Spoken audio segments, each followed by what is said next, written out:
We are the most informed generation in history, yet somehow the dumbest. Here are 5 things I've been doing to fix that. Number 1 is I actually have real hobbies, and I split them into 3 different types. A lot of people commented on that hobby video talking about how they don't have time and they don't have money. Any more excuses? No?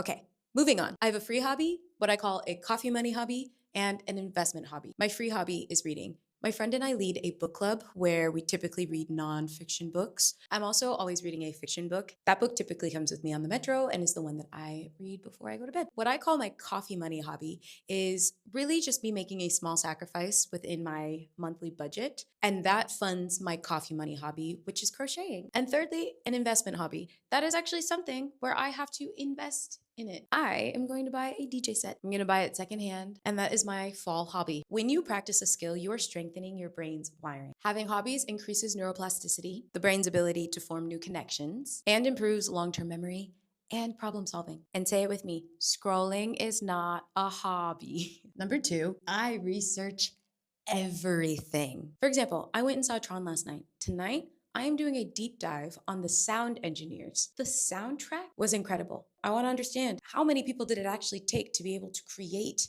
this experience. Curiosity is a skill. Use it to your benefit. It strengthens your neural plasticity, which keeps your brain young. And I know you're not thinking about that right now because you're young, but we all are gonna age. Number 3 is a fun one. Learn a new language. Pour moi, j'apprends la langue française parce que j'habite à Paris. Et mon copain est français aussi. Donc, je dois apprendre. C'est très difficile.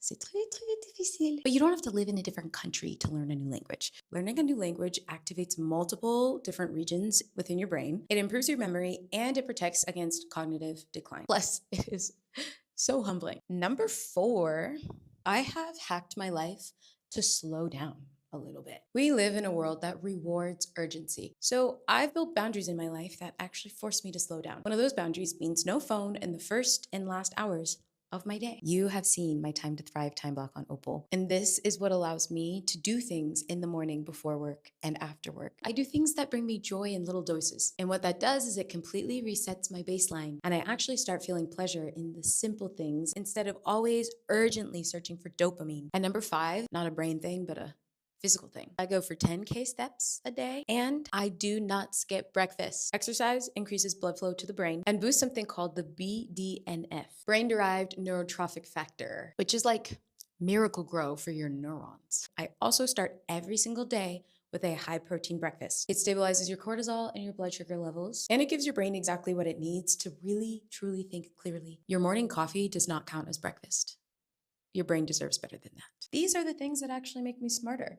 Not the endless podcasts and self-help loops, but the things that help make me feel alive. Being smart is not about cramming your brain with more information. We already have too much of that. It's about doing the things that you already know that make you better.